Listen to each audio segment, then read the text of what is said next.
So welcome everyone to the first presentation of this year's TCOM conference.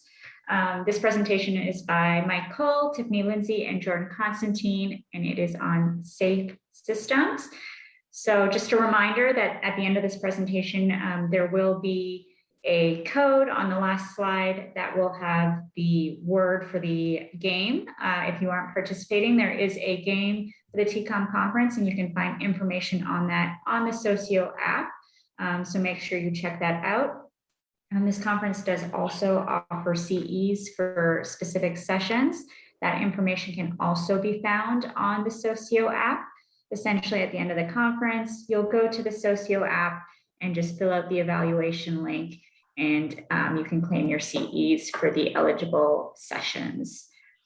Without further ado, I'm going to hand it over to Tiffany, Jordan, and Mike. Thanks, Lauren. All right, I'm going to go ahead and share my screen.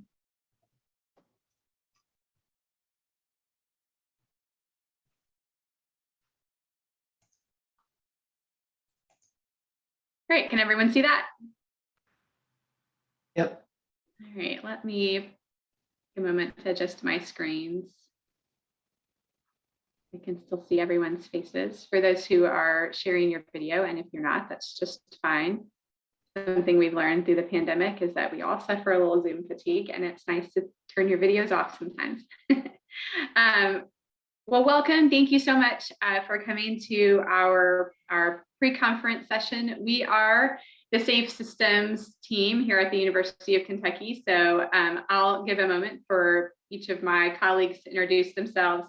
Who you don't see here that is also on the Safe Systems team is Dr. Elizabeth Riley, and she is in another session. But Joanne Trinkle and Elizabeth Riley do also a lot of work in the Safe Systems team. So I'll start first, and then I'll go to Mike and then go to Jordan. Mike is not going to do a lot of the talking today because he is leading the roundtable session on psychological safety this afternoon. So we're going to hopefully key him up really well to have that roundtable in the afternoon. We hope you join us.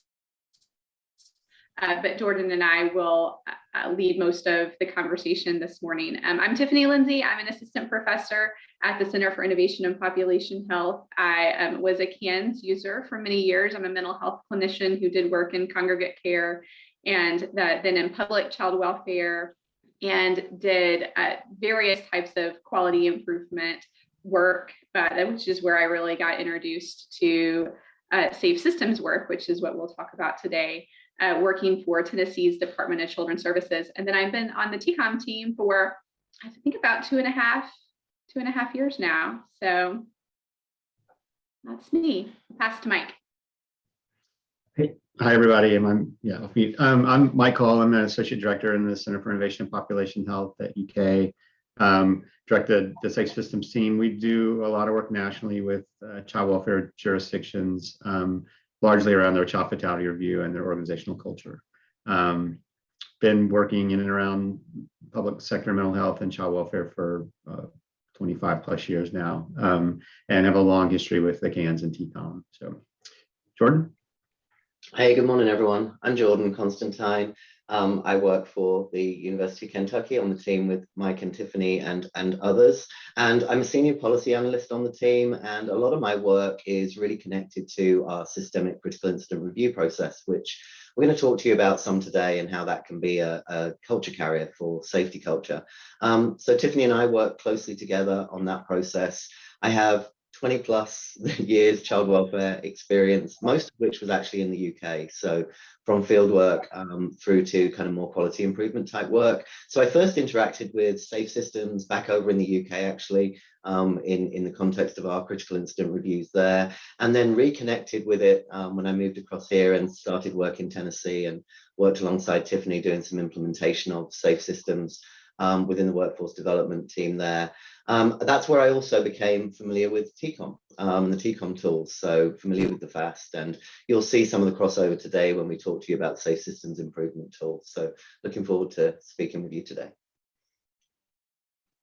Thanks, Jordan. And Mike, I forget I'm the baby on the team. I've only had about 10 or 12 years of career experience in child welfare. That's not necessarily a bad thing, Tiffany. The numbers blur after a given point, and we just start saying 20 plus because we don't want to admit how long it is. Yeah, I'm smiling about it.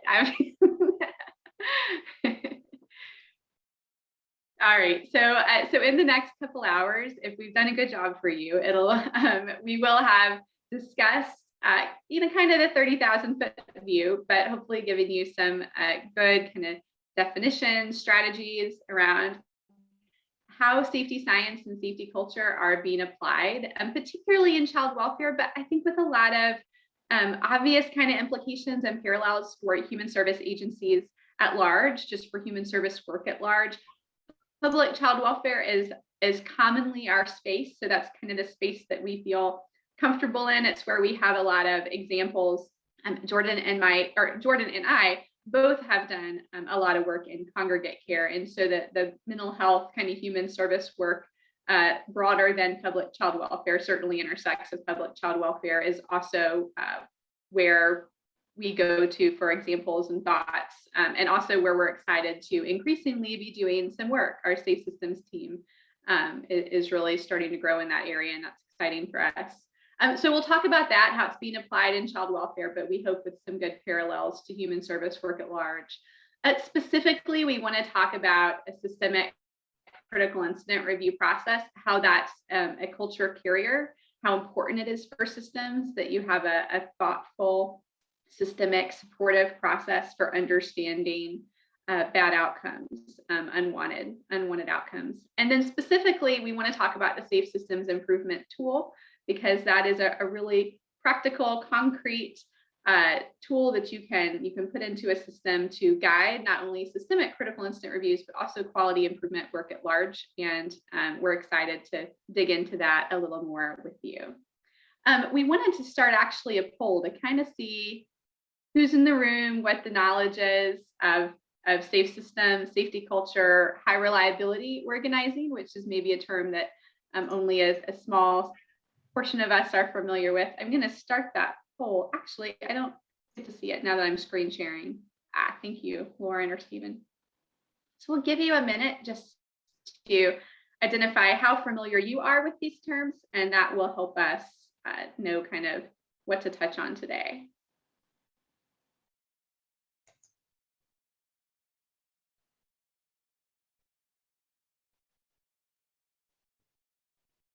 Looks like we have about 20 people here. About half of you have participated so far, so I'm going to give just another few seconds.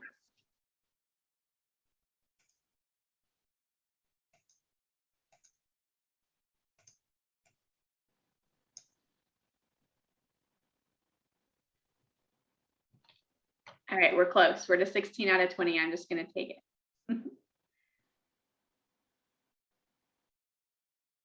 Okay, so I think I'm sharing the results with you so you all can see it too. So that's funny.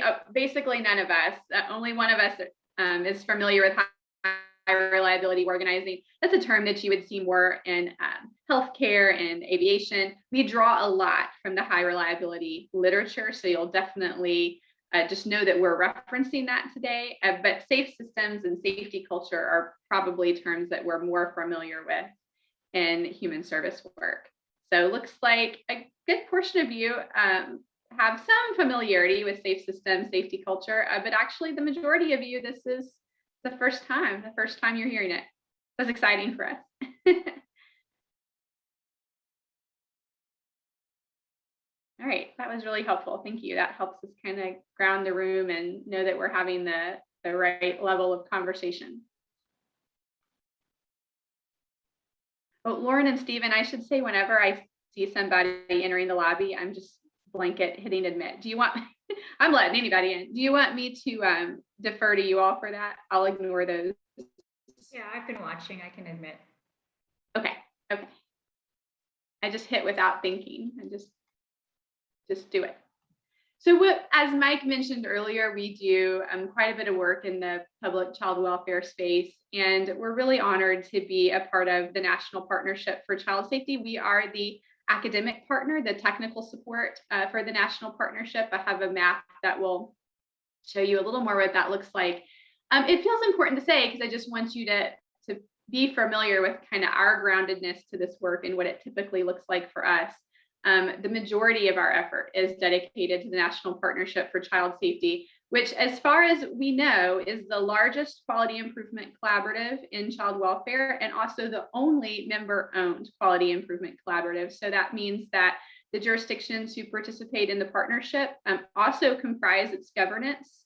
They are the voting authority, the group that comes together to decide the work of the partnership. It doesn't have an external accountability model. It's all internal, peer-to-peer learning and improvement, a really strong community in the partnership, all dedicated to this safe systems work. So they're all dedicated to having a systemic, non-punitive, supportive, critical incident review process for public child welfare that always means child deaths with open or recent child welfare agency involvement, but often critical incidents is defined more broadly, and we think that that's we would encourage that, identifying or defining critical incidents more broadly, but also, your systemic critical incident review process. So having that systems, non-punitive, supportive lens to understanding bad outcomes has many workplace culture implications to the way that transformative, helpful, caring work is done for children and families. The way that we start to think differently about the work of child welfare has direct parallels to how we start to think about each other, our teammates, and our systems, and how those systems are set up to provide support and learning and improvement. So we want to take time to really think about that. I think I'm going to set up, hopefully, what I'll do a good job is setting up for you the reason, so what this culture is and why it's needed in human service work, and then I'll pass it off to Jordan to give some really tangible how, so what are those concrete tools, that concrete work of embracing a safe systems and safety culture work in child welfare and public human service work in general. And so Jordan will really take that, and then in the afternoon, we're going to have a really practical, very engaging, lots of small group discussion around psychological safety. So feeling accepted, respected, supported, free to take an interpersonal risk, very important to mental health practice, to human service work. And so thinking about how do we create those safe spaces in the workplace? What does it look like? What does it feel like?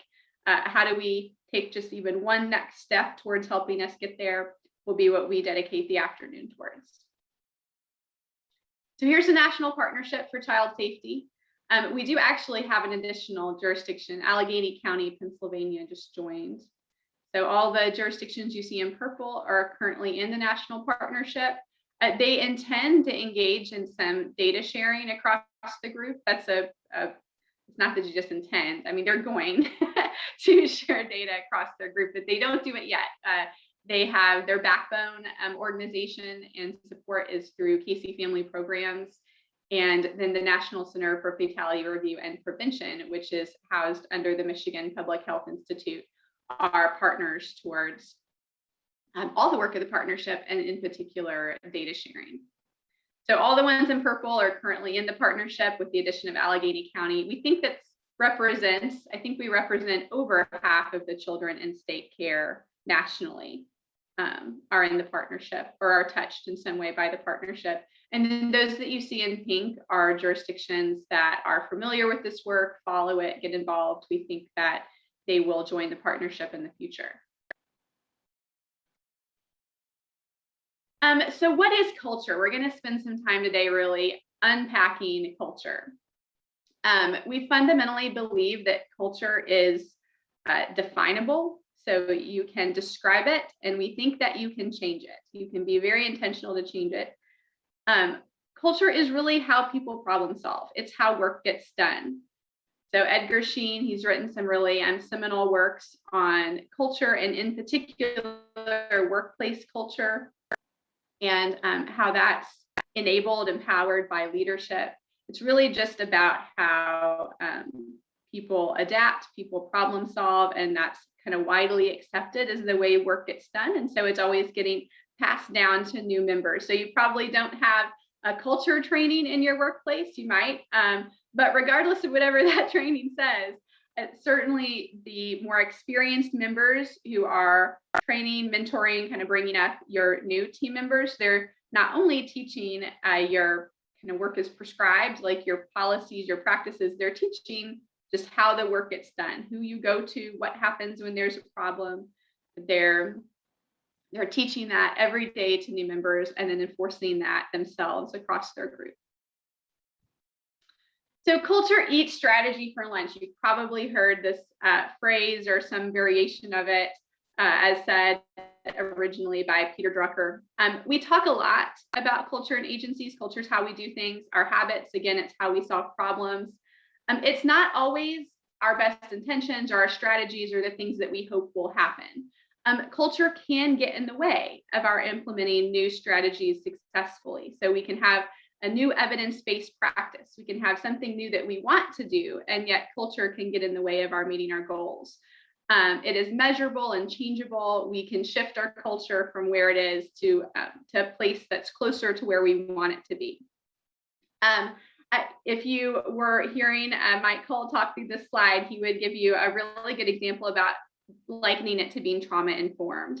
You know, that was a process that, or a paradigm shift that took many years in our systems in mental health, but there was definitely a tipping scale, like a point where instead of saying, describing a behavior like what a child does, we ask what happened to them. We began to be thoughtful in our systems about understanding how trauma impacts behavior and how trauma can be something that underlies the undercurrent need that families experience, and our need to be very informed of that and thoughtful in our interactions with them. We also, in child protection, we realized that families needed to be together as much as possible.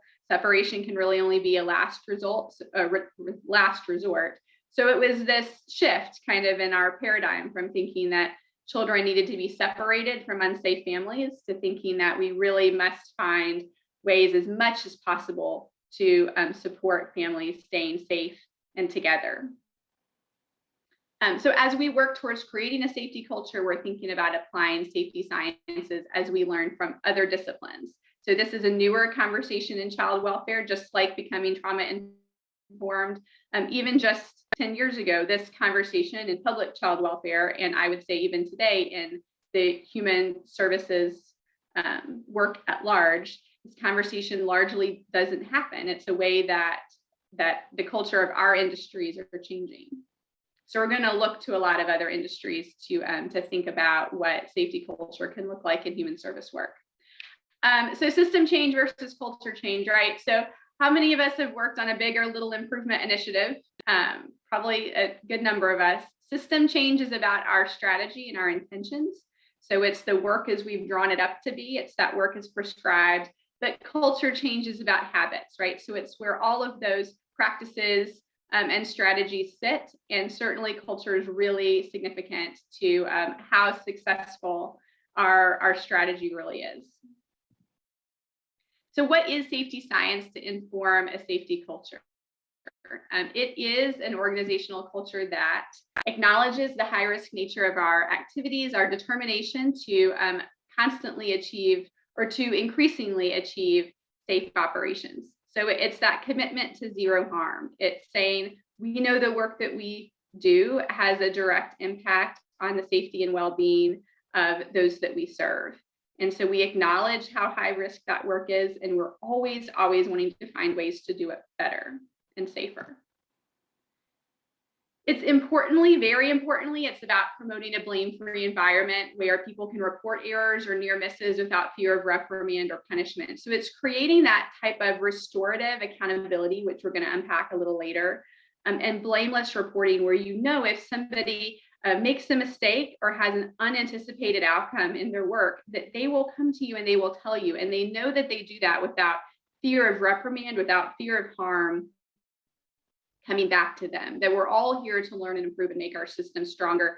That's not to say that in a safety culture that accountability is moot. It's not that accountability doesn't matter. In fact, accountability is embraced in a safety culture, but it's knowing that difference between individual and systems accountability. And in workplaces that value safety culture, they're looking to systems accountability first. So when they see a problem, when they see a mistake, they're asking how to hold their systems accountable and think about system changes rather than moving too quickly to sanction or enact some type of discipline towards a professional who may be experiencing a problem that the majority of their colleagues are experiencing also.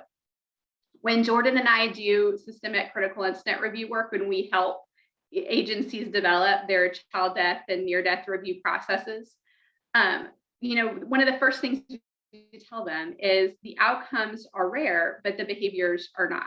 So the same challenges that you see in casework practice, the same practice variability that you wish wasn't there, that you want to solve within your agencies, it's just as present in these reviews where there's been a bad outcome as it is in general, typical, everyday casework practice that happens all day long. There's just not a correlation between good casework practice and the best outcomes and bad casework practice and poor outcomes.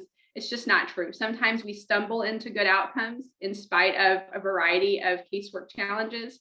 And sometimes we do everything right, or it feels like we're doing everything right. And yet still there's a bad outcome in our system. Still there's a maltreatment recurrence or a relapse or a reentry into state care. Those things still happen in spite of what felt like or what we understood at the time to be our very best practices. In a safety culture, we're looking to encourage collaboration across ranks and disciplines to seek solutions to problems. So it's not just leaders or just the quality improvement team thinking of what it's going to take to solve a challenge, but it's going right back out to the field, to the clinicians and the case managers who are doing the work and really seeking their input for solutions to problems. And it's about a leadership who's committing resource to safety concerns too. So really taking time to value the safety and preservation of families and of the workforce, and really just taking time to have that conversation and think about how the work can be done differently. How do we advance the safety culture? So first, we pursue a new lens. We have to think of not imperfect humans and perfect systems. I think we can have that perspective, that there's human fallibility, but our systems, the way we have them designed, are just right. So all our policies, our practices, trainings, work is prescribed, that goes great. It's just that humans won't follow them. And so we have to abandon that way of thinking that we have imperfect humans, sure, but also in imperfect systems. And we have to think about making our system stronger. Humans, so the professionals in our system, are really solutions to be harnessed. It's all about giving them the support, the guidance that they need to do the best and most transformative, helpful work with families that we know that they want. It's the only reason they came into this profession. It sure wasn't for the money or the fame, right? It's not why any of us chose this work. And then we have to ask new questions. So not what and how, or asking actually what and how, not who and why. So when something goes wrong, it's not about figuring out who we can point a finger at. What was the infraction? What was the deviation from practice? And what's the proportionate punishment for that individual for their deviation? But rather asking what happened and how did it happen? So let's have a candid and respectful conversation about what happened, and let's think about how professionals can learn and also how our systems can learn. It's about expecting different preconditions for the work. So it's thinking it's not about having the grit to make it through a crummy workday or to manage your own burnout with your self-care strategies to get through a really taxing and toxic stress in your job, but instead thinking about how do we have this safe and engaged workforce that has the tools they need to get the job done. And we're going to unpack especially that latter question through this presentation this morning and in the afternoon. So, this was Mike on the way to pick up his kids from school. He was just driving his car, he pulled away from the gas pump, pulled the whole thing out with him, right? Has anyone seen this happen? I hope not. But it makes an important point, right? That this is we have this perspective that's perfectly human. It's a human bias that says when we see something like this, some kind of what feels like a flagrant error, we think this couldn't happen to us. We tend to attribute it to the person's character, right? So I want to say, oh my gosh, if I can't believe Mike did this, who let this guy on the road? He's not safe. Somebody pull this guy's driver's license.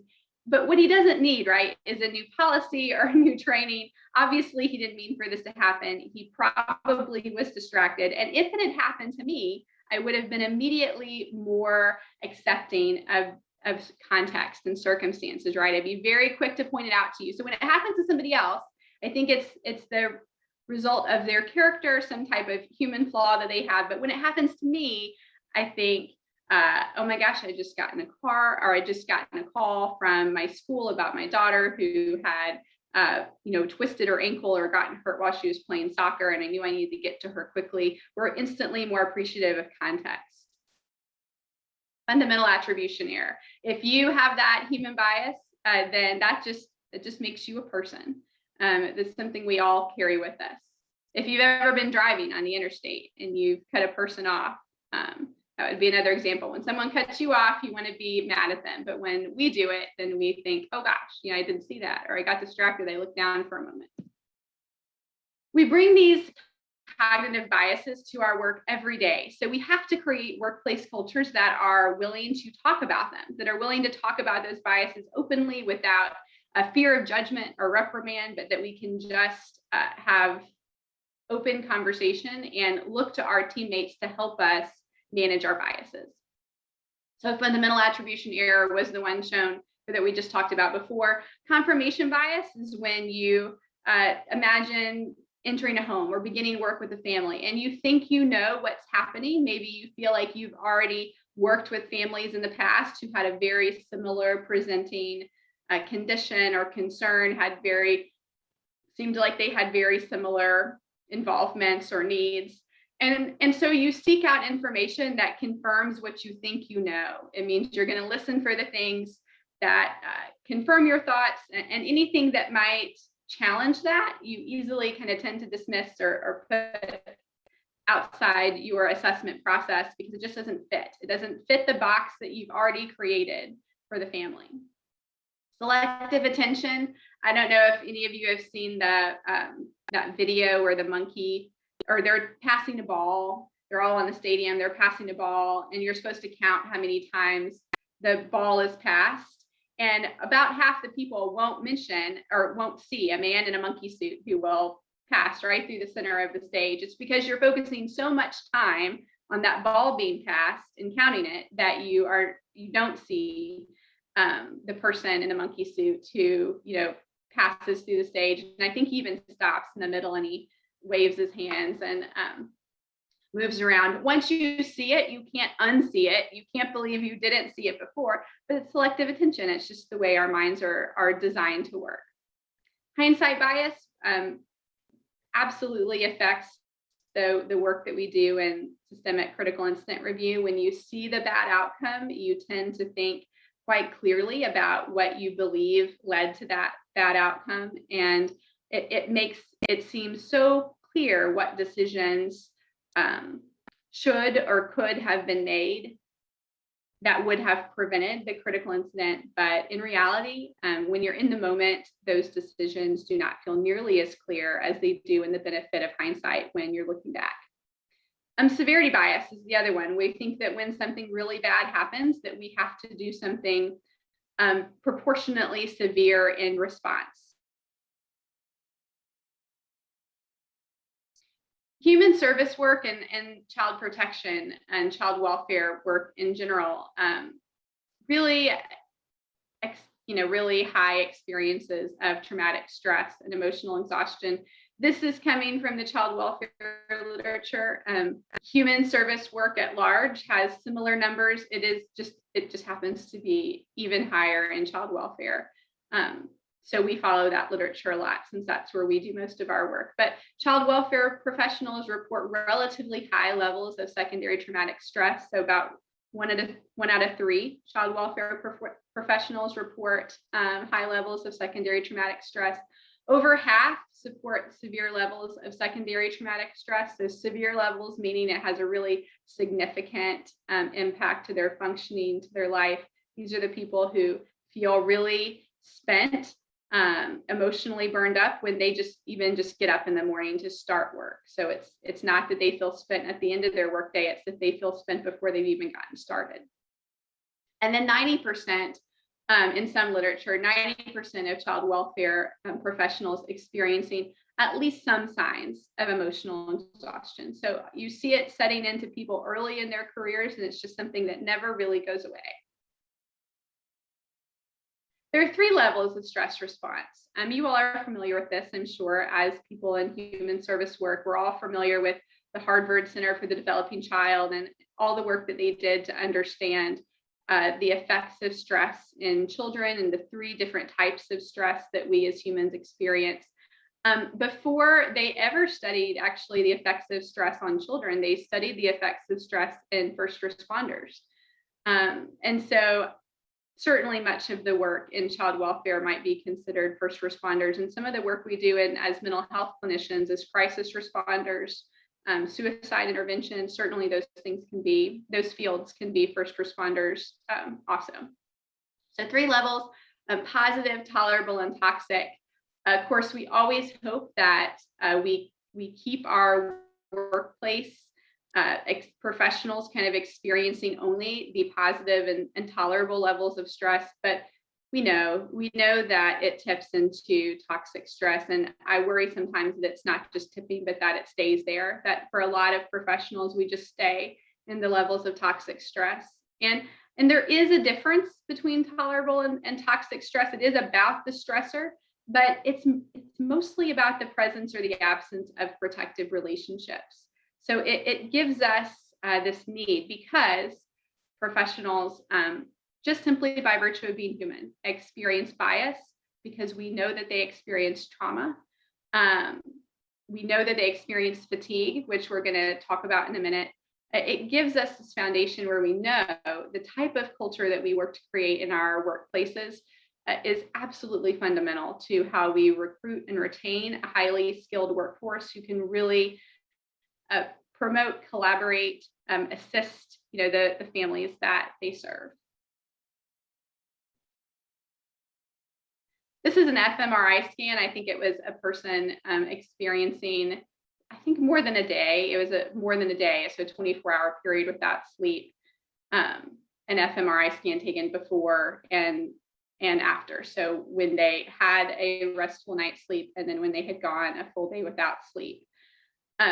Certainly professionals experience fatigue, even extensive fatigue in human service work, particularly in child welfare with the on-call schedule. It's not uncommon that someone might go out on 3 or 4 responses in the middle of the night. It's possible that they're only going on an hour, even less of sleep.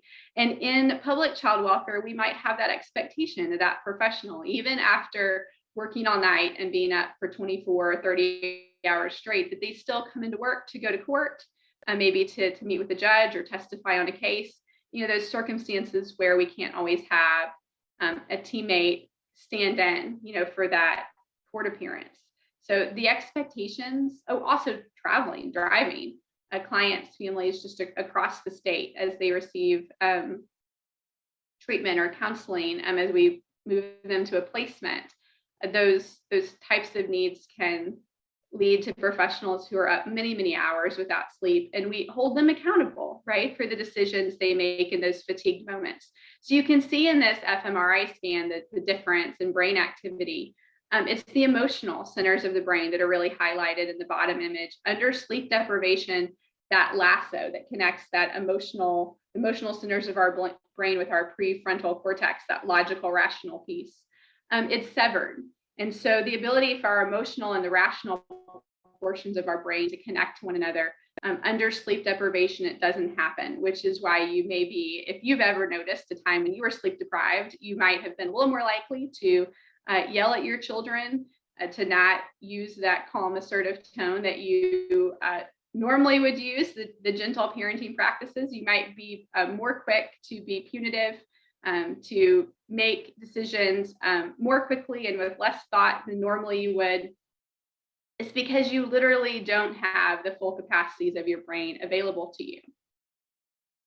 I want to compare that again with the way that we design our systems in the public human service space and child welfare, mental health, where we tend to hold professionals just as accountable in those moments. We just expect people to do what they need to do to make it and to make the safe and right choice. And then we hold them accountable, sometimes very harshly, when they've not met our performance expectations. But in reality, what they've experienced is something that all of us would experience, which is just not having your full capacities with you as you make decisions under these moments of pretty extreme fatigue.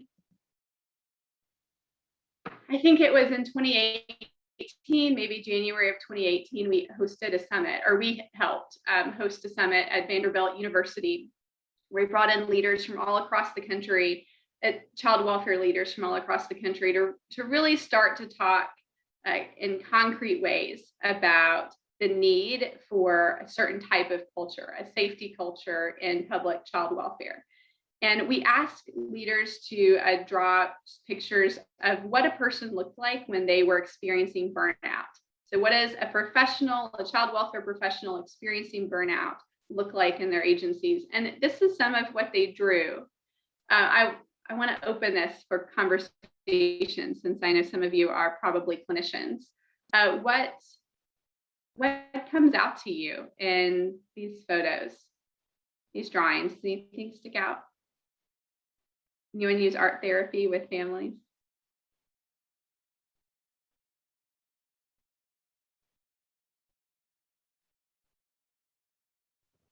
I think the quote here that it says, "I'm fine," is very indicative of how many of us feel when we're feeling a little stressed out on the outside. We like to say that we're just fine.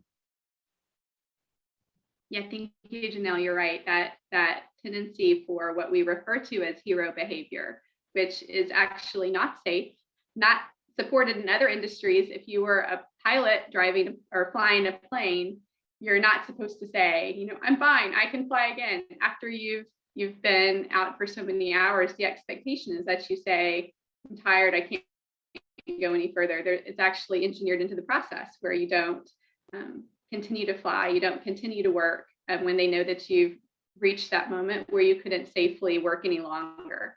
But yeah, in child welfare and really just in human service work and mental health at large, we just want to say, I'm fine, I can take it. And our systems actually support us, encourage us in saying that. They don't have any hands. Some do.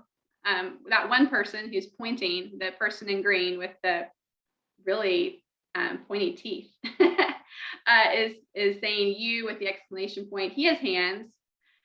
He's being aggressive. He or she is being aggressive. The other professionals that are depicted really don't have hands. And so that's a sign, for those of you who do art therapy, of a feeling of helplessness, a feeling of not having control over a situation. So for a long time in our fields of mental health specifically, but also broader than that, we've talked to professionals about just needing to take care of themselves. And we've offered a lot of webinars, trainings about that work, right? Where we say, we just need to take better care of ourselves, take up yoga, drink less coffee, get a good night's sleep, engage in a practice of journaling, listening to music, finding those things that fill us up, and telling professionals they just need to take better care of themselves. But there's not a lot of great evidence that is actually effective at helping professionals. It puts the onus on them to take care of themselves. We don't do that to families, do we? We don't tell families to just take care of themselves, just to kind of develop their own self-care strategies to make it through. But we try to build supports around families, around people, to help them be healthier. And so we have to think of the workforce the same way, that we can't put the onus on professionals to just take care of themselves. There's not a lot of evidence that even works. The only evidence we really have is around mindfulness practice that has some evidence for for helping with, intrapersonal resilience, kind of the way that we manage our feelings and our thoughts. But even that has limited evidence in its effectiveness. We have to think about how we build more supports into our systems, more supports into teams. So for those of you who have been on a plane, which that hasn't been me actually in a couple of years, so I await a time where I can travel again. But for those of you who have been on a plane, you know that the moment you get on, you practice the scenario, right? They want this baked into your understanding, just in case there's an emergency, which fortunately in aviation, there are very few. They talk about high reliability organizations. They fly for thousands and thousands of hours without any critical error that impacts a person's safety. Very few plane crashes happening in the world, in spite of many, many planes being in the air at any given point. So you get on the plane. So even in knowing that, you still get on the plane and you always practice this process for if cabin pressure drops, where you're going to, the oxygen masks are going to fall. You're going to put a mask on yourself first before you'll put it on the child or other person next to you who may need some assistance. And we often see this as a metaphor for self-care. Put your oxygen mask on, engage in your self-care first, because you're no good to anyone else if you're spent. But we would really extend the metaphor in safe systems work to say that they have actually thought, in the very engineering of the plane, they have thought about what that high stress moment is, and they've engineered the safe response to drop right in front of your face when you need it.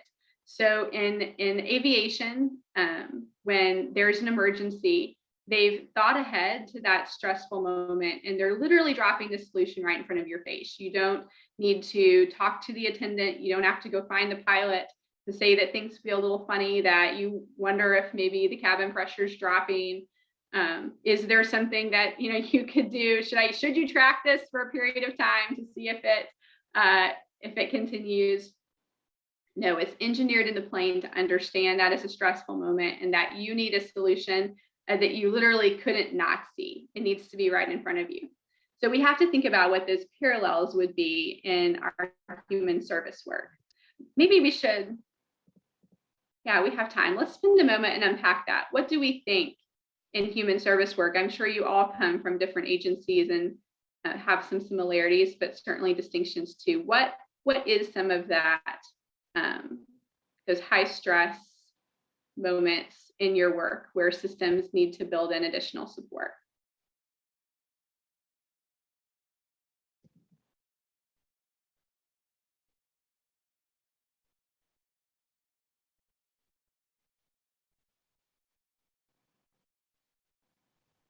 Well, I think of time management or project management systems often can be missing, and I think those types of systems would help in really outlining what someone's day might look like and how much time is expected to be spent maybe on one case or one project, so that we can ensure that we're first giving ourselves enough time in the day to complete all of our tasks and being reasonable and conscientious about how much time and effort those tasks will take.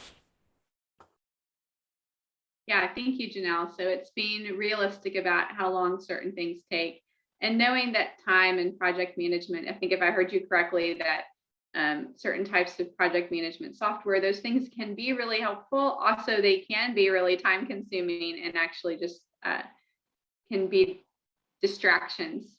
So it can go both ways. Really good points.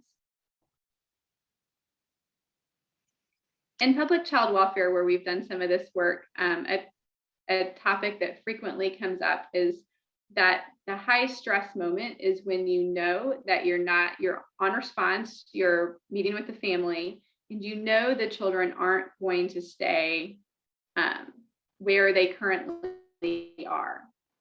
That's a high stress moment where you're going to be engaging in some safety planning. You want to be really thoughtful about contacting kin, contacting neighbors, doing whatever you can, whatever permissions the family may be willing to give you thinking of people who could even come into the home to help assure some safety while next steps and decisions are being made.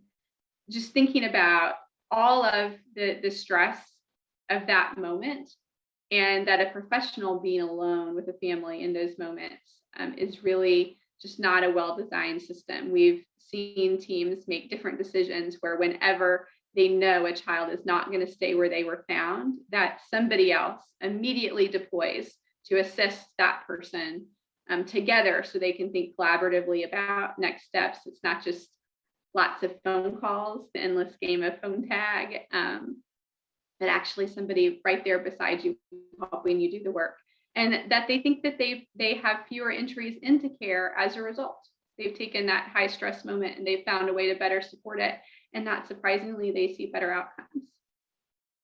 Anything else? What about in mental health? Anyone working in mental health, is there a chronic, like an always high stress moment where you think, gosh, we just need more system supports to help us right in this moment as we make important decisions? This is Mark.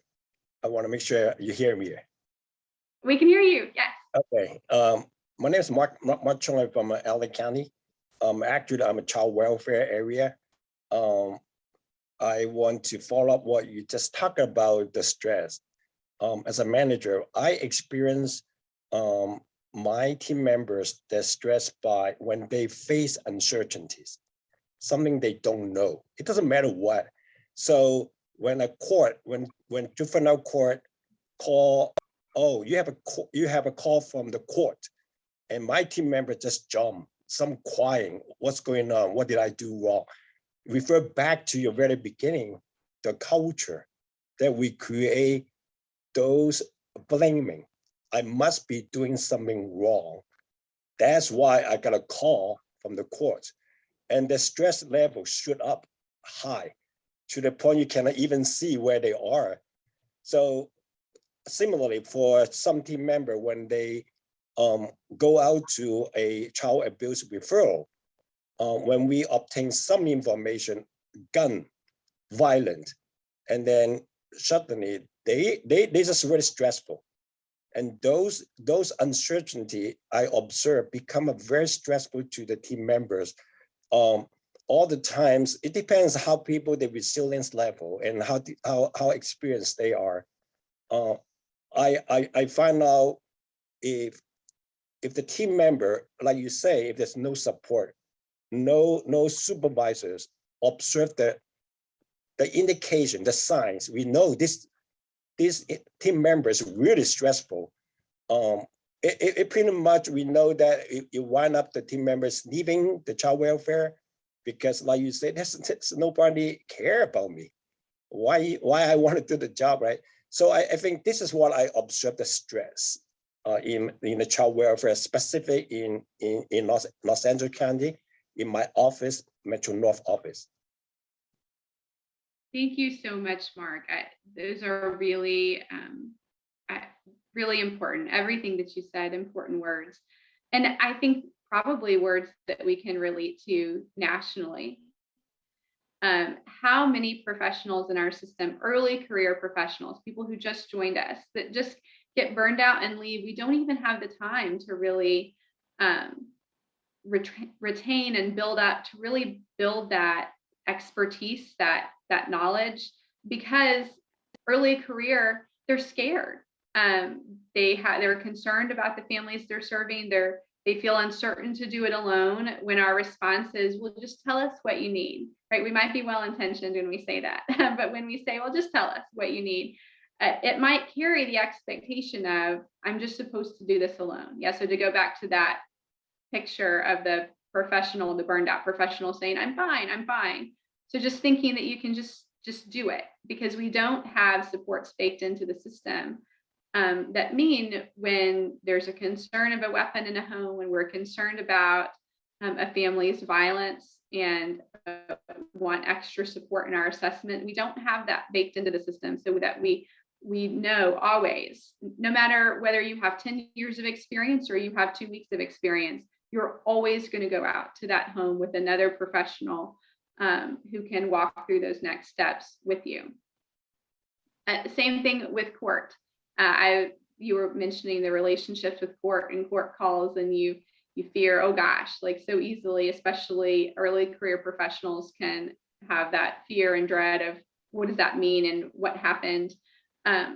You know, when I worked in the field, it was testifying. Anytime I had to testify, I really just needed a system that knew that was upcoming for me and had built in some protections in my caseload where I could take some time before that testimony to just think, to practice what I wanted to say, to look back through my notes, because those testimonies affect the trajectory of families' lives. And just always feeling like you go into those moments prepared and having practiced is so important.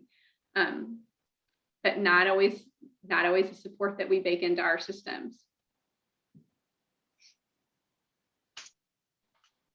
And Tiffany, I think this is Heidi. I was gonna say too, like the mental health, I think it's very similar to child welfare, those really high risk situations when you have people who are suicidal or homicidal or you know, engaging in self-harm or harm to others.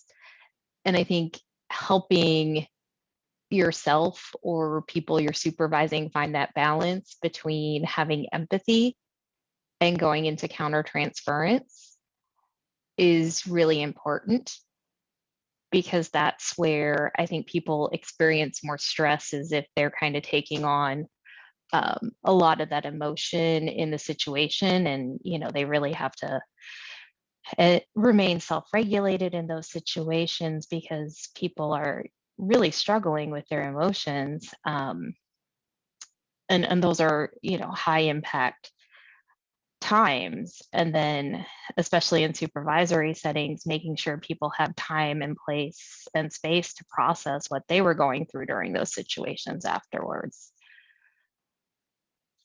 Absolutely, yes.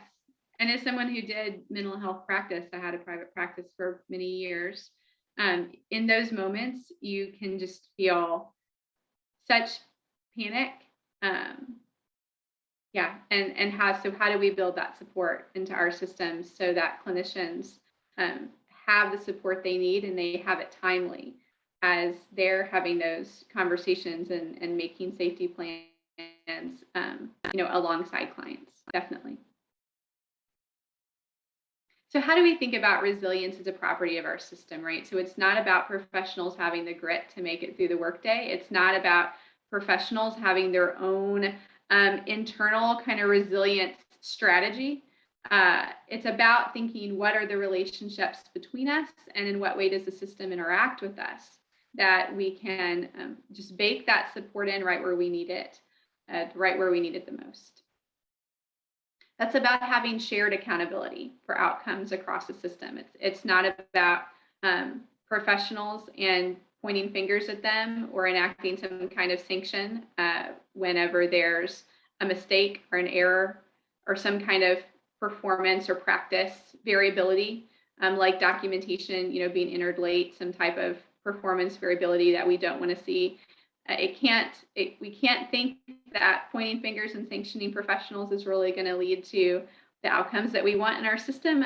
I would say even more than that, if it was going to work, we'd know by now, right? Because that type of response to professionals has been the long-standing response in human service work for decades. And so if it was going to really have an impact on the way work is done, it would have. What it does instead actually is it pushes a lot of people out of the field, out of the work, and we don't get to retain a highly skilled workforce who's really just connected to this field and to our agencies. Instead, we tend to burn people up and they move around a lot. So in just a couple of slides, I'm gonna pass actually to Jordan, but I just wanted to take a moment to talk about just kind of the literature of critical career events. We know that these happen. You know, what would our needs be? So Heidi mentioned it when she mentioned suicidality and homicidality in a client. So let's imagine the outcome too, which is fortunately rare, but it does happen to us where there's a client that we've been working with who commits suicide or who harms somebody else. If that happened to you or to someone that you work with, what do you think your needs would be in that moment?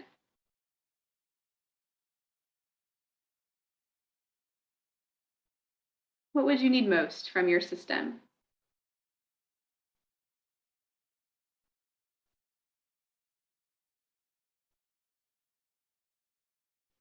Maybe I should ask the opposite then. What would your fears be? What would you need least?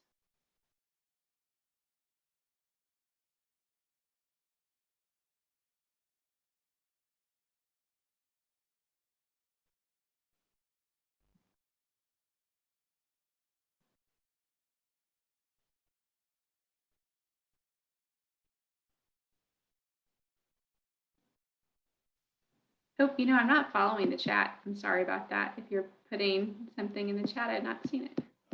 I've got an eye on it, Tiffany. Oh, good. Thank you, Jordan.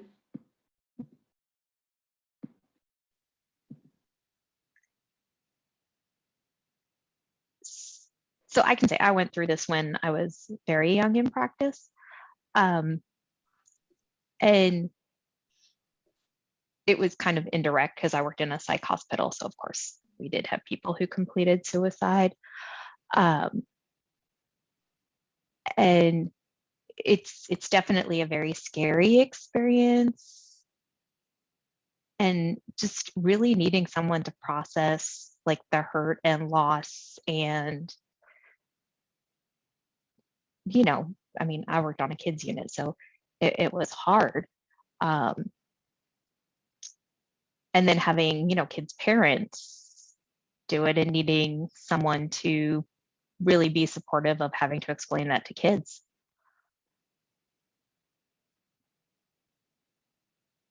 Thank you for sharing that, Heidi. I remember when I was probably mid-career, actually, I did a substance use assessment on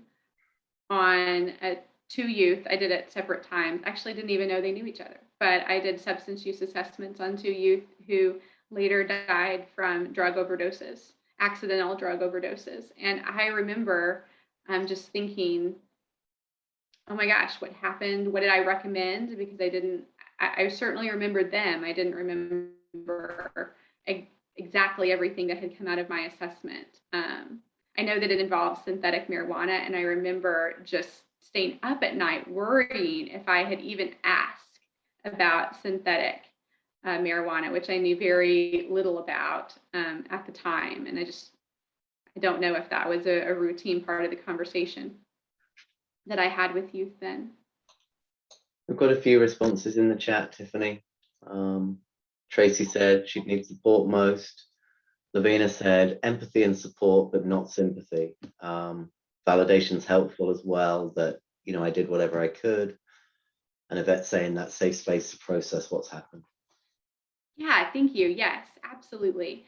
Here's what I worry about is I worry that we have systems in place that will either quickly pat us on the back and say, you did your best, things happen. And in which case we do feel supported, but we don't really have the chance to process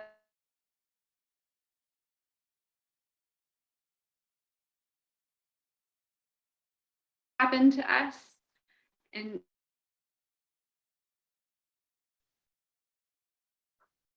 Sounds like Tiffany's having some connection issues. Okay.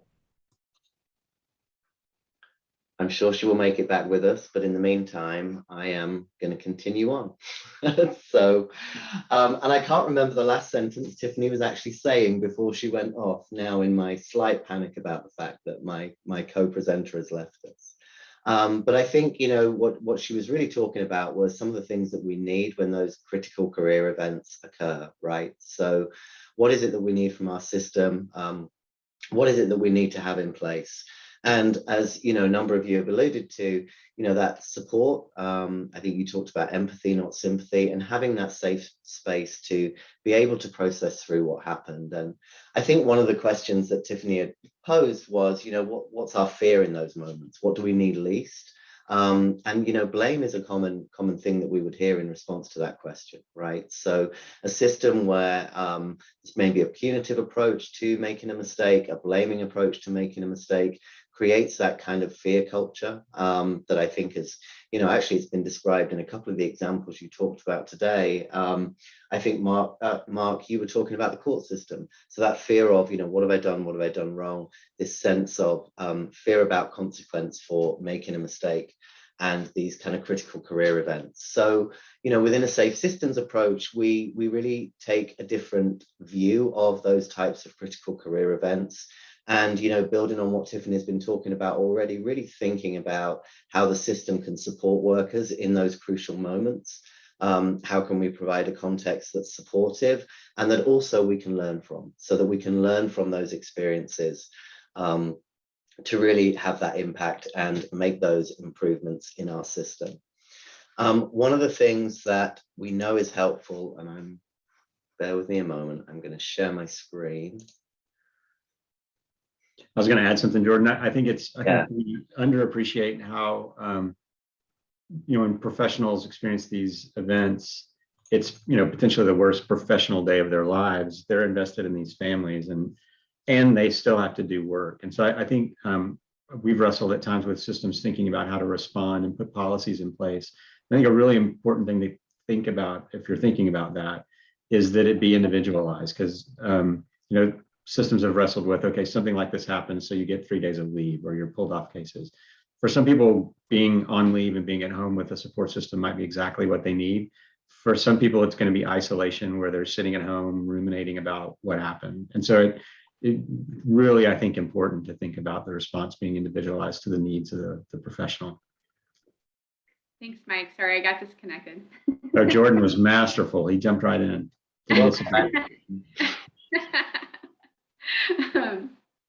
Yeah, are we still on the slide about critical career events? Yeah. We are. I was going to move to the workplace connectedness slide next. Yeah, okay. Sounds good. Yeah, so anyway, what this critical career events is talking about is, this is actually some study in the UK talking about that far more of what goes into the press is about negative than positive. And then even further, a lot of negative reports are dominated by the failure to act. So think about the impact that has on professionals when the message they're receiving in the media is about this failure to act. It's not about overzealousness. So to use a child welfare example, it's not about drawing too many children unnecessarily into care, but it's the failure to separate children from their families and bring them into care, that becomes the prevailing narrative that professionals see. And so when we don't have, to Mike's point, person-centered, so we don't need systems that are flexible to the needs of professionals, supportive systemic processes to help people learn and grow, and also grow and support our systems from these critical career events, we really lose the narrative, right? We lose the narrative. We run the risk of kind of pushing professionals underground. And actually, there's some literature out of Washington State that talks about how entries to care in child welfare, entries to care increase following a critical career event. So a fatality, or I think fatality or near fatality is how the Washington County research or the Washington State research defined it. And also fewer children leave care in the weeks preceding that same media response. So we have to think about what the system resilience, what does our system response look like in light of that tendency, like in light of knowing what professionals are prone to do in response to those types of responses.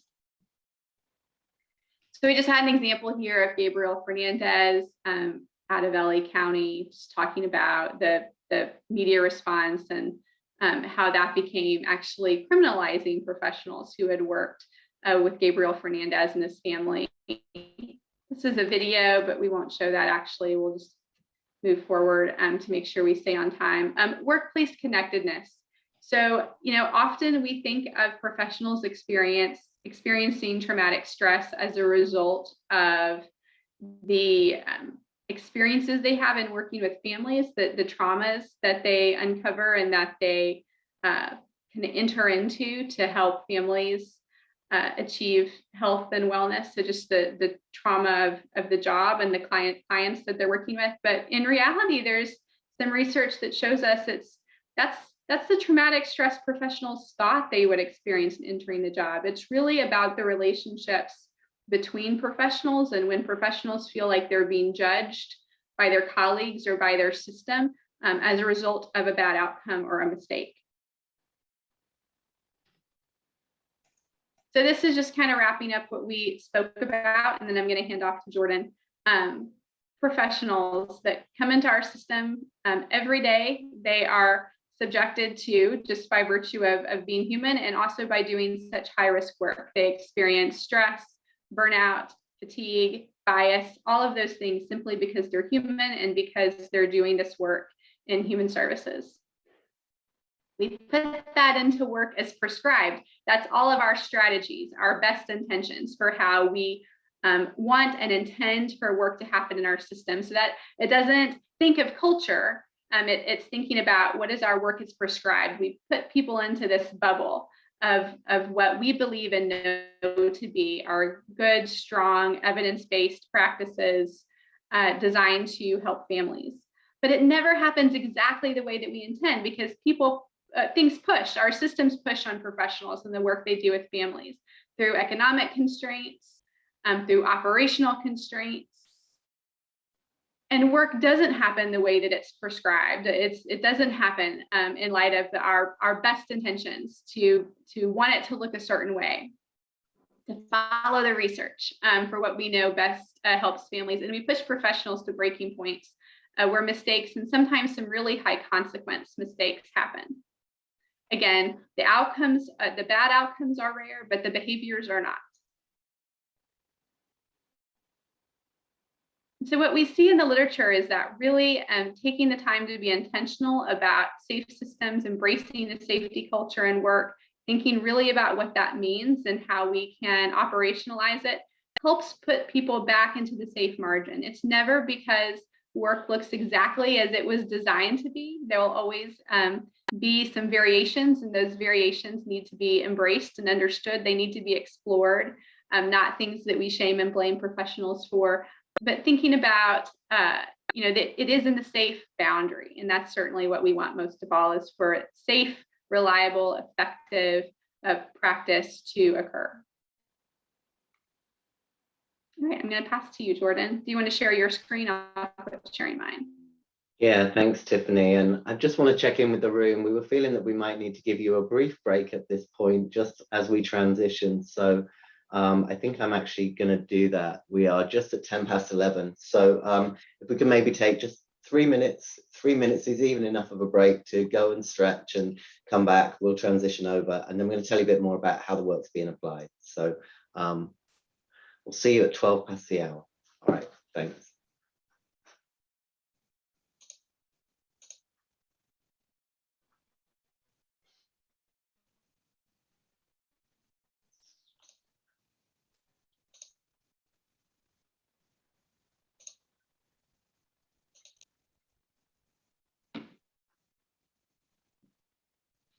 You seeing that okay, Tiffany? Yes, that's it. And we're moving. Okay, great.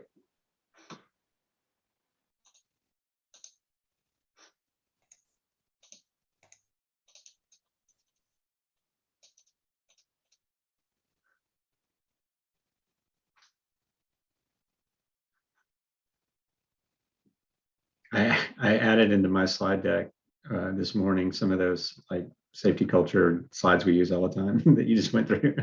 So now I'm like pull them back out. I'm gonna leave like 2 of them in and just kind of reiterate the points. I think especially that slide that defines the safety culture and the leaders and teams in the safety culture. We didn't use that one here. Yeah, that's actually the one the leaders and teams one I left in. So I can just focus in on the team level stuff. I want Jordan to go through all my slides. He said he would in the chat. We really should just create a deck, that we kind of have it, but like we need it made pretty by Jordan. The systems and leaders in teams slides in, but I'm going to scoot over it. I'm going to hide it right now. Oh, smart. Okay. Oh, I don't mind just going over it again. And we may have slightly different attendance this afternoon, so hopefully I'm going to step away for just a second.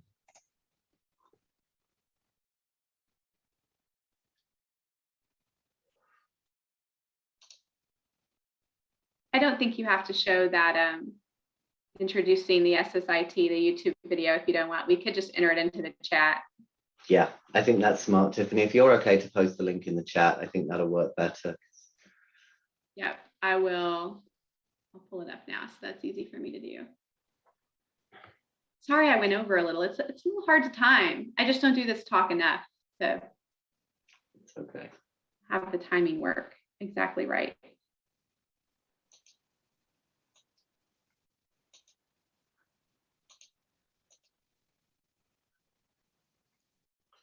People are going to start to filter back in a minute.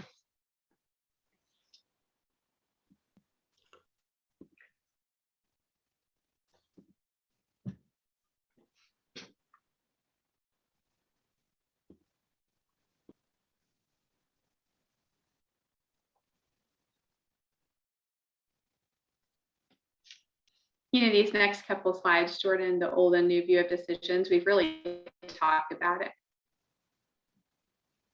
Okay. You still go there, but. Sounds good. You mean talk about the slides, or you want me to talk about it now? I want to be clear because I'm about to start talking. No. Like, We're still going to do the slides exactly how you planned. I was just saying that I just realized as I looked through them that we more or less said these things. They've just not been on the slide yet. Makes sense. Hey, Scott. Welcome back, everyone. We're going to continue forward. So now moving more into talking to you really about how the approach is being operationalized and applied. We're talking about child welfare context, but you'll be able to draw those parallels across the fields that you work in. So the slide that you can see here on the screen, right, really is kind of representative of how we design systems. So, often we design systems, we think we know how they're going to work. We design them in the way that think it's going to be the most functional with the best of intent. And, these planners who designed this park and the path through the park, they thought that they had an idea of how it was going to be used, right? And what we can see from the slide is that user experience shows us something different, right? So people are not using that path as designed, as it was thought they would use it. And I think there are two approaches you can take when you look at this slide, right? I come from England, and over there we take our lawns very, very seriously. And so we have a lot of those kind of keep off the grass signs. We do a lot of cordoning people and really channeling them where we want to walk, because we don't want them walking on the grass. So you could take that kind of compliance approach to it. How do we get people to use the system as we've designed it and not use it in the way that they are? The other reaction would be curiosity, right? So what is it that the people who are using this path in the well-worn path we see now, what is it that they know? There's something about that they found to be more effective, just that works better for them.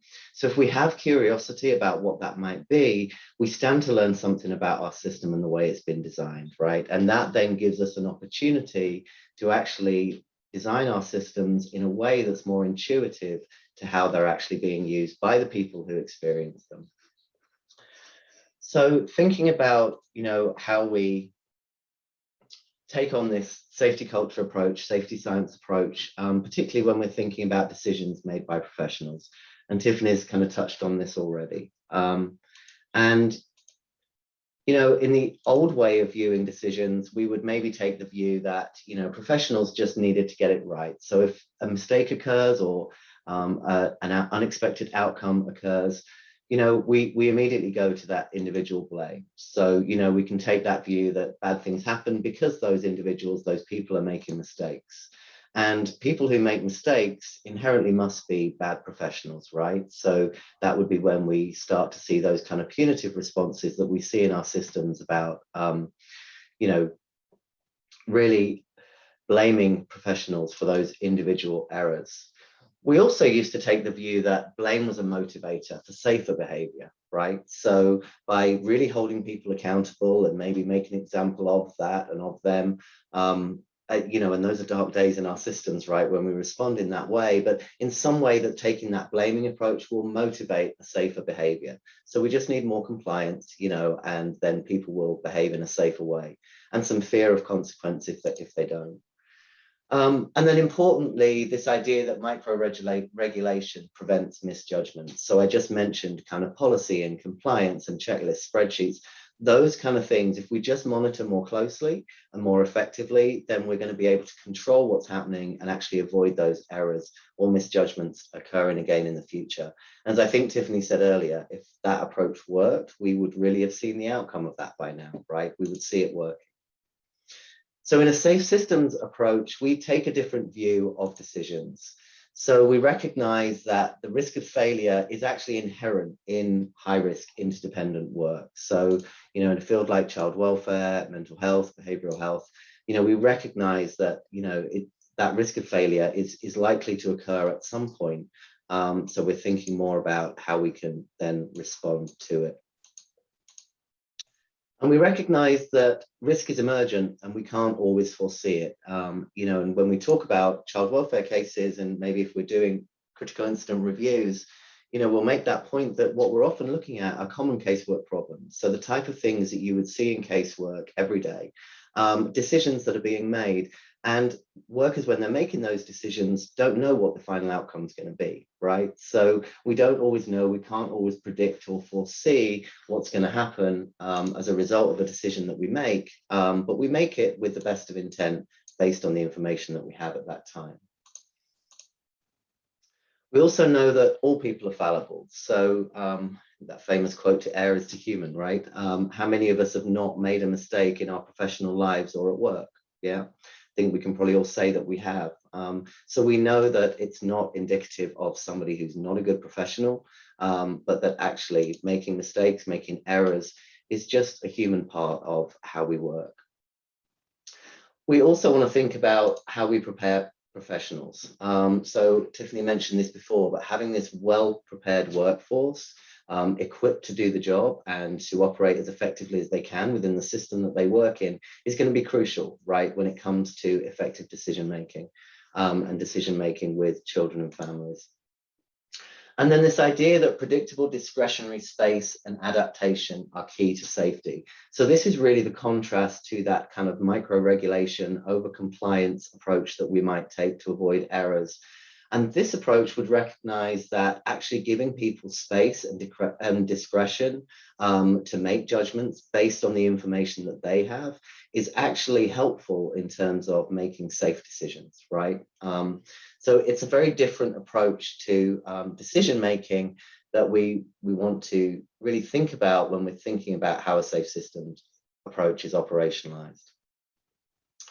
And Tiffany talked a little earlier about accountability, and that exists within a safe systems process, right, within a safety culture. But it looks different to what it may look like in a culture where we have a different approach. So in a retributive approach, a culture like that, we're really thinking about rules. We're very focused on rule breaking and sanctions. It's that environment that assumes blame, and that threat of sanction that I talked about before really is going to be what motivates safe behavior and avoiding errors, right? So in a retributive approach, we're actually thinking about who broke the rule and which rule was it that they broke? How serious is the violation? How seriously do we need to take it? And what's the most appropriate and proportional punishment? Yeah. And this may be, a familiar approach to you. You may have worked in organizations where you've experienced this type of response, when things go wrong. And we would advocate for a restorative approach, right? And in a restorative approach, we're really more concerned about how do humans operate and interact with our complex systems. And as we know, child welfare, mental health, these are complex systems. And so understanding more about how humans interact with them can be helpful in learning actually what's going to be most helpful for that workforce to really equip them for the job that we're asking them to do. This is kind of that part design slide all over again, right? So really thinking about how are the humans interacting with the system that we've designed and developed. And it makes the assumption that accountability can be accomplished through repair, prevention, and learning. And that's really key in a safe systems approach, is how are we learning from these experiences, from these mistakes and errors that occur?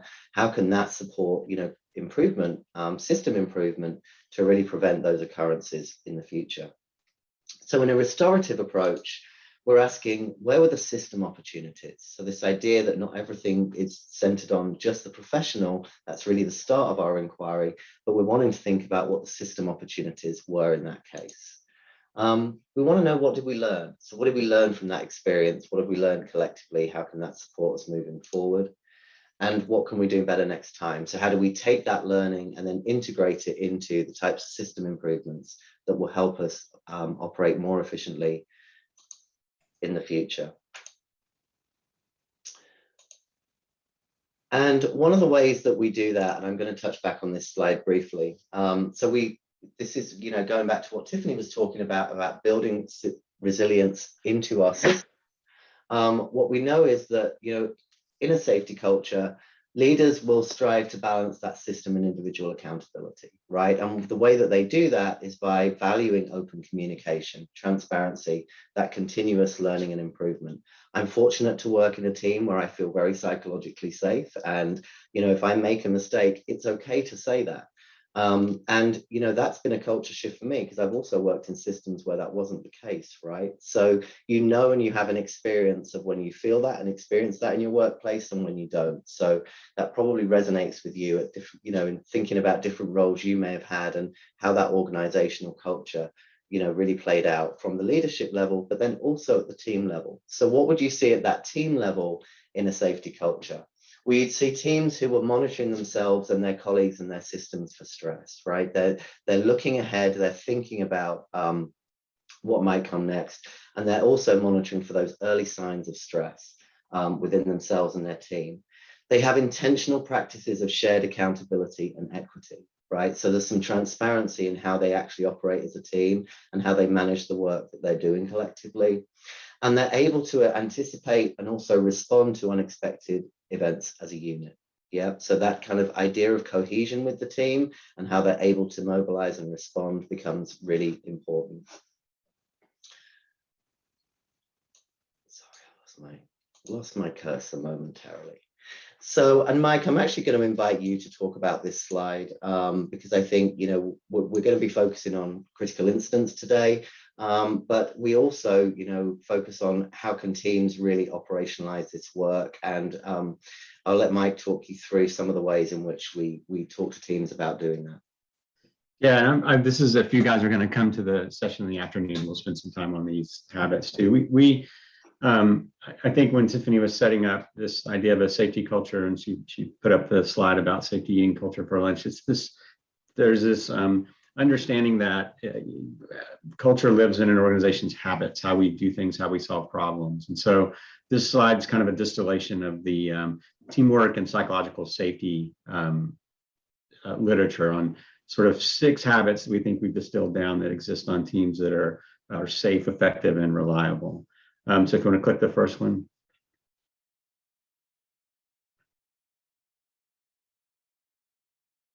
So effective teams spend time identifying what could go wrong. This is one of those building resilience into your system strategies, using things like huddles to plan forward. Really simple strategies, that help you slow down and think about what could go wrong. Click the next one. And then when they do, they spend time learning from them. They use, again, simple strategies like debriefs or where you ask those 3 debrief questions about what went well, what didn't go the way we would expected it to, or what went wrong, and then what are we going to do different next time. So we are about, as a team, learning about mistakes and ways to learn from them. And then finally, you have to be about a growth mindset or a change mindset. You have to be empowered at all levels in the team to think about the work you're doing. That work is prescribed, that Tiffany showed you in that Cook and Rasmussen model, and think about ways to innovate and adapt. How do we make our practice better in that constantly kind of shifting environment that presses in on how we drew it up?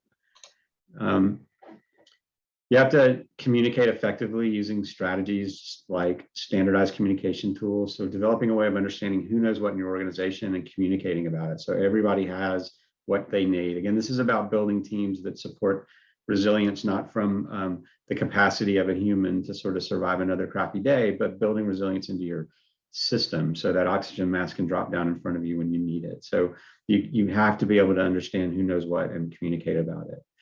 This next one is sort of operates on 2 levels, this idea of appreciating your colleagues and their unique skills. There's some pretty good evidence around just sort of intentional appreciative inquiry, just being intentionally kind, smiling at people, and its ability to reduce things like depression and burnout in the workplace. So there's some good strategies as a leader on a team or a professional on a team that can support that workplace connectedness that Tiffany talked about. But also understanding people's unique skills supports systems resilience when the system gets stressed. So if it's Friday night and we're bringing a set of 7 into custody in a small county, it's important for me to know who I need to reach out to help me stretch those resources in that time of need. So it's important to know who's good at what on your team and who you're going to resource in times of stress capacity. And then candor and respect have to be a precondition. Can't just be priorities. Priorities are lists, and lists shift around based on people's priorities. Has to be a precondition to the work. You have to be on a team that's able to talk to each other candidly about concerns and that supports respect on your team. Thanks, Mike. Great. And I think you'll notice in the chat there that Tiffany has posted a link to the Team First Field Guide, which Tiffany and Mike developed, which really talks about these strategies in a little bit more depth and gives you some more information about, just how they can be applied. So I was just going to say, it's all stuff that we sort of curated and pulled together from other places like aviation and healthcare, and it's just really some basic strategies to support these habits. Yeah, and I know, Janelle, you were asking about strategies, so that might be a helpful resource for you in particular, for any of you on the call. So we're going to move into starting to think about the Safe Systems Improvement Tool. We've been kind of tempting with you that with that the whole time, right? We're going to get there. But the SSIT is, actually one of the items in our system, one of the artifacts in our culture or in our system that enables us to talk candidly about mistakes. So we want to just think about what's required to do that. Psychological safety, right? This has come up already today. I just want to take a minute and invite you to just tell us what your understanding of psychological safety is. I think we heard at the beginning of the talk that a number of you had some familiarity with psychological safety. So what does it mean to you? Just some quick responses about how you would describe psychological safety.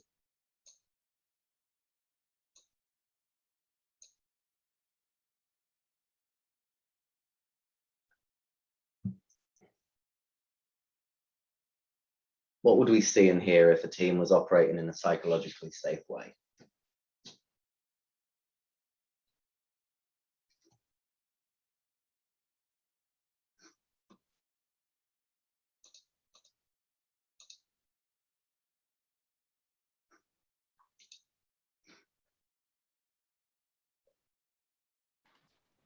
I see Linda in the chat. She said, Jordan, I'm free to express concerns. Yeah, great, brilliant. Sense of trust and safe space. That's from Tracy. Awesome. Thanks, Tracy. So yeah, Linda, you were on point with our first point on the slide. Was somebody about to share something then?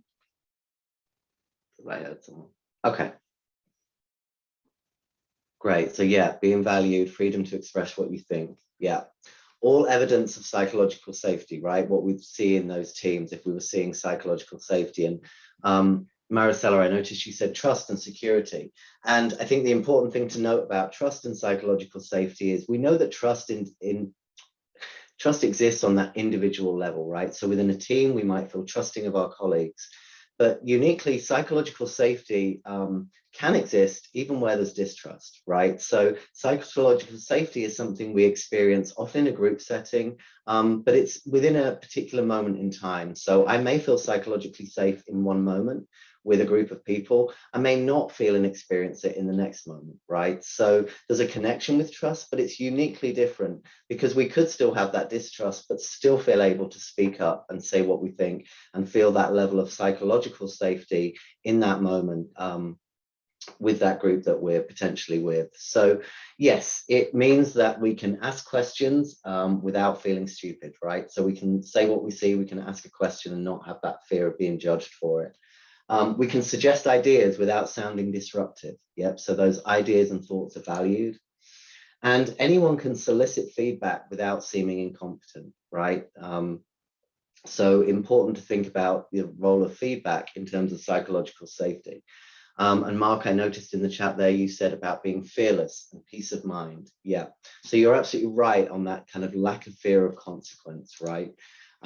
Which is, you know, a really important precondition for psychological safety or condition of psychological safety is that we feel able to say what we think or ask that question without that concern about consequences and what might happen to me in that moment. And the last point there is that anyone can be respectfully candid about concerns without being viewed as negative. So, you know, that's how it manifests in the culture in terms of how those types of inquiry or concerns being expressed, how those are viewed and are welcomed or otherwise. So thinking about psychological safety and some of the strategies we have to really explore kind of what safety culture operationalized looks like. And we talk in our team about 3 interrelated strategies, and you just heard a little bit about those tools for teams. So that team first field guide that Mike just talked about that supports those kind of habits for mindful organizing in teams. Those would be tools that we offer for teams, strategies for teams to take on and operationalize the work. Systems focused improvement, and there's a number of ways in which that happens, but I'm going to talk to you briefly about our systemic critical incident review process and how that is a culture carrier for safe systems work.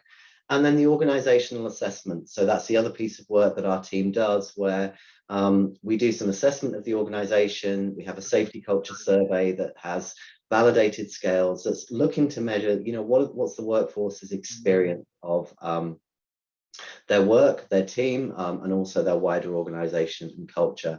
And these are interrelated strategies because, you know, oftentimes jurisdictions are actually taking the learning from all of those different threads in terms of thinking about how they implement safe systems within their particular area or jurisdiction. We use this image on the slide. It's actually because we think about, we've used this language of culture carriers, right? So how can, in this case, our systemic critical incident reviews be culture carriers for safe systems approach? And what we know is that in Native American cultures, woven baskets are viewed as a carrier of culture, and they really embody the knowledge of ancestors. They're items of respect and reverence, and they keep that chain of indigenous knowledge unbroken. So they carry through and forward. And that's sort of our systemic critical incident reviews, in a sense, become a culture carrier within the system, right? So they become a place where we can have that honest and respectful inquiry and study of a tragic event that might have occurred. And then do a deep dive that really supports those professionals involved. And I think Janelle, it was you that was asking about strategies and how you support the workforce using this type of approach. And this is one way that we can do that. And so we're really thinking and learning from those professionals about what are the systemic factors that impact their work on a day-to-day basis. And how can that lead to sort of learning for us as an organization and lead to that quality improvement work that we're wanting to take on and prioritize. So within a systems focused approach to critical incidents, and we've done some description of what, you know, cultures and teams, what it looks and feels like when we don't have safe systems, and how we might approach a critical incident or an adverse event. or something that an unexpected event, I should say, that kind of more punitive, blameless approach. So in contrast, in our systems focused approach, we really view human error as a symptom, not a cause. So recognizing that it's a symptom of the work and the complexity of our work, and it's not the cause. So with that in mind, that human error, that moment, doesn't become the end of our inquiry, which in an old style review it often did, right? So to Tiffany's point earlier, we want to know who did it and why, and that's where we stop looking. So within a systems focused approach, that's really the beginning. It's where we start to look. Yeah. So we start with the professional, understanding kind of their experience of that casework, and then we look up and out within the system to understand those other system factors and influences. And we recognize human error as being that emergent property from the system. So we don't see them as random or isolated events, right? But recognizing that there's something that we are likely to experience. In that sense, we can think forward about how we might want to respond to those in the future and how we can better equip our system to be able to respond to those situations in the future, with that understanding that in many ways they become inevitable in the type of work that we do. So we can focus our efforts in really having a system and a workforce that's best placed to respond, rather than that concern and focus on who did what and why. And I mentioned before that, Tiffany and Mike developed a lot of this approach and work, and they worked with John Lyons and with the team to develop the Safe Systems Improvement Tool, which I'm going to speak to you about. And as you're aware, that's one of our TCOM tools, right? So it's grounded in that TCOM methodology. I'm going to invite Tiffany to just talk about these next couple of slides about that aspect of the SSIT. Thanks, Jordan. And I just entered into the chat the free download for the Safe Systems Improvement Tool, and there's also a short video about it too. You might not feel like you needed that, but we have both there. So the SSIT, we just wanted to take a moment and kind of place it within the larger TCOM strategy. So the SSIT is a framework for assessing systemic barriers to person-centered transformation. So knowing the transformational work we intend with the families and the clients that we serve, there are system barriers to our getting there, right? And so we need a structured assessment, something to kind of guide our inquiry of understanding what those barriers are, and also being able to, similar to the CANs, to string stories together across time to see so we don't just do these one-off reviews, but we're able to look over time to see what we're learning, what's coming up the most. SSIT, similar to the CANs, is there to organize the information, improve communication, create a shared language, and then to advocate for action. So the purpose of assessment is to communicate and to guide change-based work. And so the SSIT exists for that, just like the other TCOM tools. So you're probably familiar with the pyramid of a team who uses the CANs to support shared vision in working with a child and family, and about how the CANs has that immediate value for the family that's being served. It's that consensus-based assessment. It's the language they're using to describe what their strengths are, what needs are, and what needs we're going to focus on first, how we're going to leverage strengths to meet needs, developing our theory of change, all with the family, not behind a curtain, but actually at the table with them, in collaboration with them, letting them truly be at the center of the work and our being the system supports that wrap around them. And then you aggregate that CANs data up through your system to let you know your program improvement opportunities, your overall system effectiveness, how you're meeting families' needs, how their needs change or shift over time. But what the CANs and the FAST and the ANSET, what they don't give us is the ability to really explore the teams themselves, to really explore professionals and the systems where they work and provide care. So we need a tool, like we've said earlier, that gives us some groundedness for exploring trauma exposure, stress, fatigue, production pressure, bias and variability, and understanding how system pressures impact the presence of those items, and thinking about how we might have system change efforts that alleviate those experiences. Some of that is certainly through the team supporting strategies and tactics that we're going to talk about this afternoon in the roundtable with Mike, when we really dig deep into psychological safety specifically, but also mindful organizing, which comes from the Team First field guide that I put in your chat box just a few minutes before. Thanks, Tiffany. So without further ado, here it is. This is our Safe Systems Improvement Tool. And you'll see really and I'll kind of walk you through the facets of the tool and how this is set up. But we have our 4 domains. Oh, 1 second, you're not seeing those. So we have our 4 domains. We have our child and family domain, and you'll recognize some of the items within that domain, right? From the CANs, the FAST. So that really gives us that snapshot of the family's needs at the time of the critical incident. So that's what we're looking for in that family domain, is what were those family needs, maybe those actionable needs at the time of the critical incident. And then we have our 3 other domains. So our professional domain, our team domain, and our environment domain. And those are what we refer to as our system domains. And those are the ones that we really explore through the critical incident review process to understand more about those system influences.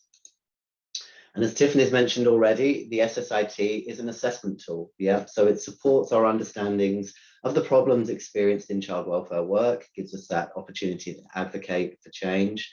And it gives us a way to standardize, a lot of qualitative information that we gather through these types of reviews, and be able to standardize that and communicate it, to really tell the story of every case, to create that aggregated data that Tiffany mentioned, where we can start to see themes that emerge over time. And then that enables us to really be able to target and prioritize our quality improvement resources in a very focused way, centered around what we've been able to learn from these critical incidents. So the SSIT, I mentioned already about our domains, and you'll see that these domains are nested, right? So we really start with that sense of what were the needs for the family. Yep. So the family is centered within these reviews. And then we look first to the professional. And, so we start with the family to think about maybe what were the needs that they had, were those needs met, were there some that were unmet? And then as we look up through those system domains, we really start to think about, well, actually, what did the professionals need? What did teams need? What was needed within the system to best meet that family's needs, but also to best equip our workforce. So we're seeking that system story throughout every layer, using the SSIT as our kind of guide and framework for that. So this is an example of one of the SSIT items. So you'll see that we have our item description at the top here, and then our ratings and descriptions as well, right? So item description, our rating anchored description, and then these questions to consider. And those questions are helpful in a couple of ways. One of the really important steps in our systemic critical incident review process is that we do individual debriefings with those professionals who've worked the case. So we would start by doing a review of the record of a case. So we have some understanding of the context of the critical incident, and we have some understanding of the history of the case. So any kind of prior work that we've done with the family, case work that occurred. And that enables us to start to identify some areas that we may want to learn more about, right? So some potential opportunities for improvement. And what we know is that we can't gather all of the information that we need just from that case record, right? We need to understand it from the perspective of the individual involved, because we can see the final decisions that were made, but what we can't glean from that record is why they were made and what made sense at the time and what the local rationale was for making the decision that they did. So we do these individual debriefings in a very trauma-informed way to really learn firsthand and directly from the individuals involved in the case about the casework with the family and what they experienced within their system. And that's really how we start to learn about these type of system factors, these items within the SSIT. So when I said the SSIT guides our inquiry, when we're doing those debriefings, we have that end in mind in terms of thinking about the range of system factors that are, within the SSIT. And so we'll be able to ask and probe some of those areas in that debriefing with those debriefing participants, the professionals who knew the family and the case. So that's an example of our items. And important to note as well that each of our learnings about the system only fits in one place. So, we might be talking about production pressure. So a caseworker may be talking about their high caseloads, right? So what they were experiencing at that time on their other cases and maybe deadlines that they had. And then through that conversation, we learn that actually that was compounded by high turnover, right, within the agency. But those two issues would be captured in different places. And we really, want to capture them in the place that best fits, so that those high caseloads would be captured under production pressure. We'd want to think about turnover as demand resource mismatch because they live in different places in the system also. So if we're thinking about high caseloads, if we really want to make meaningful system improvement in that, we have to look up into the system to see what's pressing down on those high caseloads. And we find that maybe it's turnover. So we want to think about where we target those quality improvement actions to really maximize those limited resources and to have the most effect. And for the most part, we're thinking about those system improvements at the system level in the environment domain, rather than at the professional and team level. But important to say that our domains are nested, right? So they don't exist in isolation. I've shown you that already. So this is an example of perhaps an improvement opportunity that we might find within a case. So let's say, and this would be familiar to our child welfare colleagues probably on this training, but we might have a case that was closed without engaging the collaterals or doing a substance use assessment, right? Now, we learned that from the case record, then we'll do a debriefing. And what we learned from the professional is that they had some bias because they'd actually had some history with mum before and believed that she was maintaining sobriety, right? So that individual kind of bias impacted the decision that they made. But then as we inquire further up into the system factors, we learn a bit more about the team, and we learn that actually there was some issues with teamwork and coordination. So one of the challenges around substance use assessment was that mum's counsellor was refusing to coordinate and provide that treatment information to child welfare, right? So that was a barrier in substance abuse assessment. And also that their supervisor was on medical leave and they didn't have a designee taking over at that time, yeah. So we've learned more about why that case was closed without that engagement or without that assessment. And then from that team domain, we look further again up into the system and we learn about what was happening within the wider environment. And we know that the policy, that the issue about teamwork coordination was impacted by policy because provider policies require them to have their own signed release, right?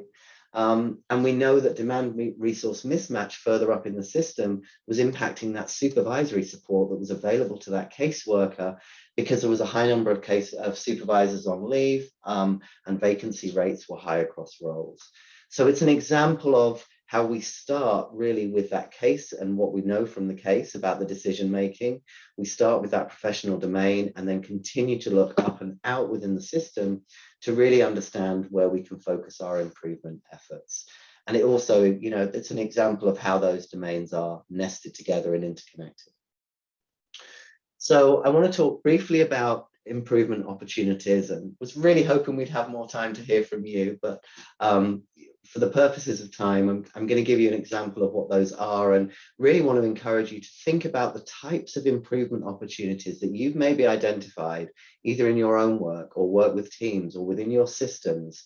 So when we think about an improvement opportunity, we're thinking about a case-specific action or inaction that's relevant either to the outcome, which for our purposes would usually be the critical incident, although we can use the SSIT to look at other events as well as just critical incidents, or it would be that action or inaction that related to an industry standard. So what do I mean by that? So we're thinking about what did and didn't happen on the case, right? That either was connected and close in time and had some relationship to the critical incident, or maybe it was more of a kind of policy deviation situation or something that we would have expected to see in casework, an important standard, maybe visitation, right? So perhaps visits to the family didn't occur within the required timeframes. That would be the kind of industry standards we'd be looking at. But we also want to think more broadly, and these reviews are really centered in, what the family needed. So the way that we think about improvement opportunities is that they articulate the gap between what the family needed and what they received from our system, right? And we want to understand that gap. And that guiding principle would be, you know, if the family was speaking to us to advocate for their needs prior to that critical incident occurring, what would they have told us that they needed? What would the family say that they needed in that moment?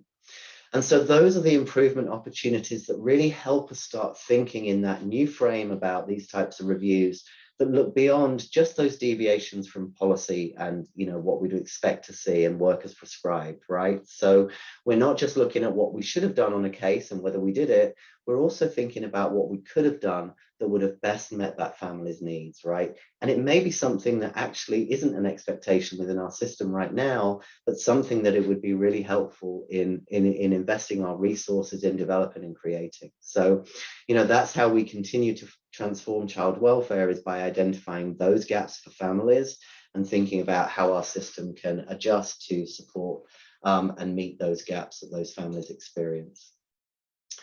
And then those improvement opportunities and the way that those get scored in the SSIT, the scoring of the SSIT really is it's categorical scoring, and I think that's important to note. So the numbers, you know, they're not a measure of severity or seriousness. A 3 does not make, if we score the you know, production pressure on a case, if we score it a 3 on the SSIT, we're not saying that that's worse than a 2. It's not a severity scale. What it does translate into is an action scale for quality improvement. So the ratings for the SSIT for the system domains give us an action rating for quality improvement. So it's going to help us prioritize where we want to focus our quality improvement resources, right? And within the family domain, the SSIT will give us, you know, an action rating for the family's needs at the time of the critical incident. And this is an example of, you know, some aggregated data from SSITs that were completed, right? So if we take the SSITs and aggregate that data over a period of time, I think in this case, this was scored SSITs over a year in a jurisdiction. And they looked at what were the actionable items from that SSIT, right? What did they find in those reviews? And the idea is that we're not going to act on each one of those items, but, you know, we have this theory of change that by acting on items within the environment domain, we can maximize the impact for professionals working in the system and ultimately for family and children and families and the outcomes that they receive from our systems, right? So we want to be focusing our quality improvement efforts here in the environment domain, right? Where we know we're going to get best bang for our buck, if you will. And so this slide just illustrates that in a similar way. So as I've just said, you know, we want to focus our as much improvement work as possible at that macro level. So really thinking about cross-agency collaboration, improving our processes, those efficiencies, and providing more resource. And whilst we might be targeting some quality improvement at the professional and team level, it's going to be those improvements that really supplement what they have already. Okay, so we're thinking about what will assist them further in being able to do their job with children and families. And you know, you can see on the slide there that we have a range of strategies that jurisdictions are, you know, have put into place to support professionals in the field. Safety notices might be an obvious one that comes out of a critical incident review. We may realize that we have quite an urgent need to give our workforce more information about, let's say, safe sleep or trafficking, whatever that might be. We have those mechanisms to give that more immediate feedback to the field whilst we're focusing our quality improvement efforts at the environmental domain level. And this last slide is going to give you just some examples of how our jurisdictions are doing that, right? So how they're focusing those efforts at the environmental level.